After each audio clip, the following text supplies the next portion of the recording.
दोस्तों, राम मंदिर एक ऐसा ऐतिहासिक मंदिर बनने जा रहा है जिसके लिए कई लोगों ने अपनी जान भी गंवा दी। वहीं हमें काफी लंबे समय तक कोर्ट में लड़त लड़नी पड़ी और राम मंदिर के लिए हमें क्या क्या करना पड़ा ये तो आप सभी जानते हैं। तभी जाके आज राम मंदिर बना है। दोस्तों, 22 जनवरी को रामलला की प्राण प्रतिष्ठा की जाएगी।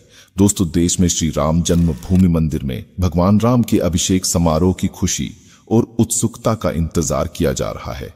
लेकिन अयोध्या में राम मंदिर में कुछ ऐसा देखने को मिला जो सबको हैरत में डाल दिया। जी हां दोस्तों, जैसे जैसे राम मंदिर के उद्घाटन की तारीख नजदीक आती है वैसे वैसे अयोध्या में चमत्कार से चमत्कार हो रहे हैं और वहां के लोग देखते ही रह जाते हैं। जी हां दोस्तों, राम मंदिर में कौन से चमत्कार हुए थे ये सब डिटेल में बताएंगे, लेकिन आपको यह वीडियो एंड तक जरूर देखना। ऐसा क्या हुआ अयोध्या राम मंदिर में, चलिए जानते हैं। लेकिन जानने से पहले आप इस सनातन धर्म की YouTube चैनल हिस्ट्री ऑफ पुराण को लाइक, शेयर और सब्सक्राइब जरूर करें ताकि आने वाली नई वीडियो सबसे पहले देख सके। दोस्तों, दुनिया भर में राम मंदिर के उद्घाटन की तैयारी जोरों शोरों से की जा रही है और आने वाले थोड़े ही दिनों में प्रभु श्री राम इस अयोध्या राम मंदिर में विराजमान होंगे। लेकिन जैसे जैसे 22 जनवरी नजदीक आ रही है वैसे वैसे अयोध्या में कुछ न कुछ देखने को मिलता है। दोस्तों, आजकल यह विषय काफी चर्चा का बना हुआ है। मर्यादा पुरुषोत्तम श्री राम जी की जन्मभूमि अयोध्या नगरी में अब इसको चमत्कार कहे या आशीर्वाद ये तो कुछ कहा नहीं जाता, लेकिन भगवान राम की जन्मभूमि में अचानक काफी सारे नाग का निकलना सोचने वाली बात है। दोस्तों, हिंदू धर्म में भगवान विष्णु के 10 अवतारों में से भगवान श्री राम 7वें नंबर पर थे। रामायण ग्रंथ में प्रभु श्री राम के विषय में हम सबको संपूर्ण जानकारी मिलती है। भगवान राम को मर्यादा पुरुषोत्तम कहा जाता है। हिंदू धर्म में भगवान श्री राम को बहुत ही अधिक पूजनीय माना जाता है। दोस्तों, कई लोग रामायण को एक काल्पनिक कहानी बताते हैं, लेकिन यह बिल्कुल झूठ है। रामायण एक वास्तविक कहानी है। दोस्तों, इसके ऊपर एक वीडियो डिटेल में बनाएंगे, लेकिन आज इसके बारे में ज्यादा बात नहीं करेंगे। सबसे पहले बात करें कि राम मंदिर निर्माण में खुदाई करते टाइम ऐसी चीज मिली कि वहां उपस्थित वैज्ञानिक और वहां के लोग देखते ही रह गए। जी हां दोस्तों, राम मंदिर निर्माण का कार्य प्रगति पर किया जा रहा था। इस दौरान खुदाई में प्राचीन मंदिर के अवशेष मिले हैं। इसमें अनेक मूर्तियां और स्तंभ शामिल हैं। खुद श्री राम जन्मभूमि तीर्थ क्षेत्र ट्रस्ट के सोशल मीडिया के जरिए इसकी जानकारी दी। उन्होंने एक फोटो शेयर की है जिसमें ये अवशेष इकट्ठा करके रखे गए हैं। यह पहला मौका है जब मंदिर निर्माण के समय खुदाई के दौरान मिली वस्तुओं की फोटो सामने आई है, जिसमें दर्जन भर से ज्यादा मूर्तियां, स्तंभ, शिलाएं आदि शामिल हैं। इन शिलाओं में देवी देवताओं की कलाकृतियां उभरी हुई हैं।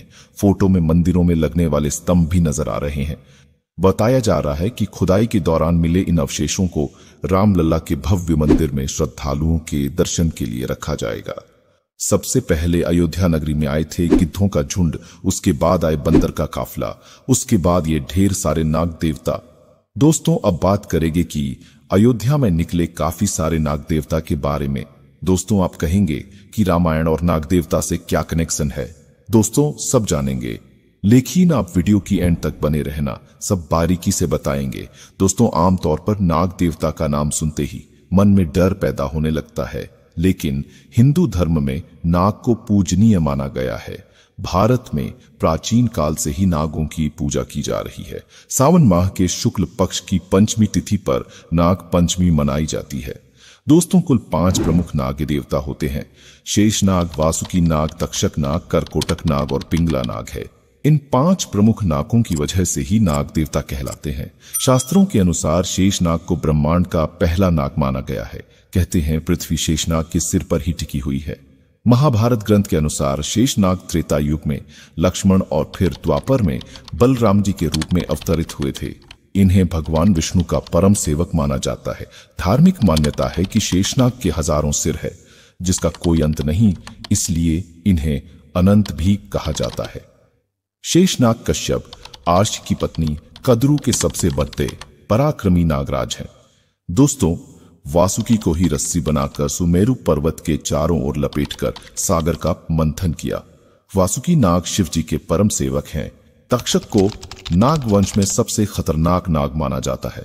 ऐसी मान्यता है कि तक्षक नाग ने ही तक्षक शिला की स्थापना की थी।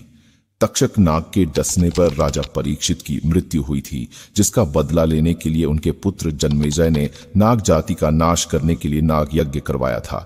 करकोटक नाग जब नाग जाति का नाश करने के लिए जो यज्ञ किया था, उसमें करकोटक शिव जी के वरदान से बच निकले थे।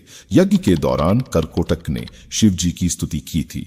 मान्यता है कि वहां निकलने के बाद करकोटक नाग उज्जैन आ गए थे और उन्होंने शिव की घोर तपस्या की थी। पिंगला नाग हिंदू व बौद्ध साहित्य में पिंगल नाग को कलिंग में छिपे खजाने का संरक्षक माना गया है। वैज्ञानिक भी इस तर्क को स्वीकार करते हैं कि कंपन की गूंज से सांप प्रभावित होता है, इसलिए संगीत की लय पर सर्प थिरकता है। नाग पूजा या सर्प पूजा किसी न किसी रूप में विश्व में सब जगह की जाती है। दक्षिण अफ्रीका में कई जातियों में नाग को कुल देवता के रूप में पूजा जाता है। ऐसा समझा जाता है कि कुल की रक्षा का भार सर्पदेव पर है। कई जातियों ने नाग को अपना धर्म चिन्ह स्वीकार किया है। सांप और नाग का वध करना घोर महापाप कहलाता है। ऐसा भी मान्यता है कि पूर्वज सर्प के रूप में अवतरित होते हैं। नागराज एक संस्कृत शब्द है जो कि नाग तथा राज से मिलकर बना है, अर्थात नागों का राजा। मान्यता के अनुसार नाग का वास पाताल लोक में है। सबसे बड़े भाई शेषनाग भगवान विष्णु के भक्त हैं और नागों का मित्रतापूर्ण पहलू प्रस्तुत करते हैं, क्योंकि वे चूहे आदि जीवों से खाद्यान्न की रक्षा करते हैं। भगवान विष्णु जब क्षीर सागर में योग निद्रा में होते हैं तो अनंत उनका आसन बनते हैं तथा उनकी यह मुद्रा अंत कहलाती है। अंत ने अपने सिर पर पृथ्वी को धारण किया हुआ है। उन्होंने भगवान विष्णु के साथ रामायण काल में भगवान विष्णु के राम अवतार के समय राम के छोटे भाई लक्ष्मण तथा महाभारत काल में भगवान विष्णु के कृष्ण अवतार के समय कृष्ण के बड़े भाई बलराम के रूप में अवतार लिया। इसके अतिरिक्त रामानुज तथा नित्यानंद भी उनके अवतार कहे जाते हैं। छोटे भाई वासुकी भगवान शिव के भक्त हैं। तक्षक नागों के खतरनाक पहलू को प्रस्तुत करते हैं, क्योंकि उनके जहर के कारण सभी उनसे डरते हैं। दोस्तों, नाग देवता का संबंध लक्ष्मण जी से मिलता है और दूसरा संबंध लवकुश और नागराज से मिलता है। आर्ष मुनि ने लवकुश के साथ साथ नाग देवता को भी अपना शिष्य के रूप में ध्यान दिया था। इसी वजह से नागराज कलयुग में भी अपना चमत्कार दिखाते हैं। दोस्तों, अयोध्या राम मंदिर से यह खबर आ रही है कि राम मंदिर के आसपास कई सारे नाग निकले हैं। दोस्तों, सांप या नागराज अक्सर गांवों में कच्चे या छप्पड़ खपड़ा शहतीर वाली छत वाले मकानों को अपना ठिकाना बना लेते हैं और ग्रामीण इलाकों में अर्धनिर्मित या कच्चे मकानों में सांपों के वास रहता है। लेकिन राम मंदिर के आसपास सांप और नाग देवता को देखना एक बड़ा चमत्कार है। दोस्तों, जो भी हो, लेकिन यह एक प्रभु श्री राम की कृपा है, क्योंकि रामायण में जिस पशु पक्षी ने अपना कर्तव्य निभाया है वह अवश्य प्रभु श्री राम के महल में विराजमान होंगे। क्योंकि इतने सारे साल बाद श्री राम अपने महल में आएंगे तो अकेले तो बिल्कुल नहीं आएंगे, क्योंकि जिसने उनको त्रेता युग यानी रामायण में जिस को श्री राम की सेवा और मदद की, इस सभी पशु पक्षी के साथ श्री राम विराजमान होंगे।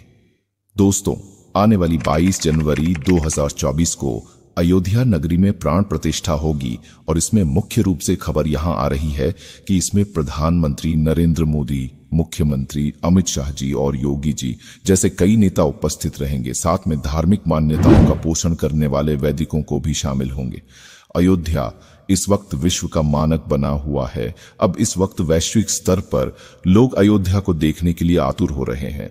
भगवान राम अब महल में विराजमान होंगे। इस स्वागत समारोह में जटायु भी सम्मिलित होकर अपनी सहभागिता सुनिश्चित कर रहे हैं। राम जन्मभूमि के मुख्य पुजारी सत्येंद्र दास के 22 जनवरी को होने वाले प्राण प्रतिष्ठा की पूजा पर भी चर्चा की। उनके अनुसार 16 तारीख से प्राण प्रतिष्ठा कार्यक्रम शुरू हो जाएगा। इसमें देवी देवता, नवग्रह, दिशाओं की पूजा होती है। उसके बाद मूर्ति को नगर भ्रमण कराएंगे। फिर अन्नाधिवास, पुष्पाधिवास, जलाधिवास सहित कई अन्य प्रक्रियाएं होंगी। प्राण प्रतिष्ठा से पहले सारी प्रक्रियाएं पूरी हो जाएंगी। इसके बाद प्राण प्रतिष्ठा कार्य पूरे होंगे। रामलाल की मूर्ति की आंख पर प्राण प्रतिष्ठा के दौरान पट्टी बांधने की परंपरा पर सत्येंद्र दास जी ने बताया कि जिस भगवान की मूर्ति होती है उसकी शक्ति मंत्रों के माध्यम से उसमें आ जाती है। ये शक्ति आंख से बाहर न निकल जाए, इसलिए उस पर पट्टी बांधी जाती है। जब मूर्ति की प्राण प्रतिष्ठा हो जाएगी तब आंखों से पट्टी को खोला जाएगा। पट्टी को खोलते समय यह ध्यान रखा जाता है कि सामने कोई न हो। पट्टी बगल से खोली जाती है। आंख पर पट्टी बांधने का कारण सिर्फ यह है कि भगवान की शक्ति किसी को हानि न पहुंचा दे। पट्टी प्राण प्रतिष्ठा के बाद खोलने का विधान है। इसके बाद रामलला को शीशा दिखाया जाएगा, फिर सोने की सींग से उन्हें काजल लगाया जाएगा। इसी तरह से रामलला की प्राण प्रतिष्ठा की जाएगी। दोस्तों, राम मंदिर के बारे में और जानना चाहते हो तो इस वीडियो को लाइक करके इस सनातन यूट्यूब चैनल को सब्सक्राइब जरूर करें ताकि आने वाली नई वीडियो सबसे पहले देख सके।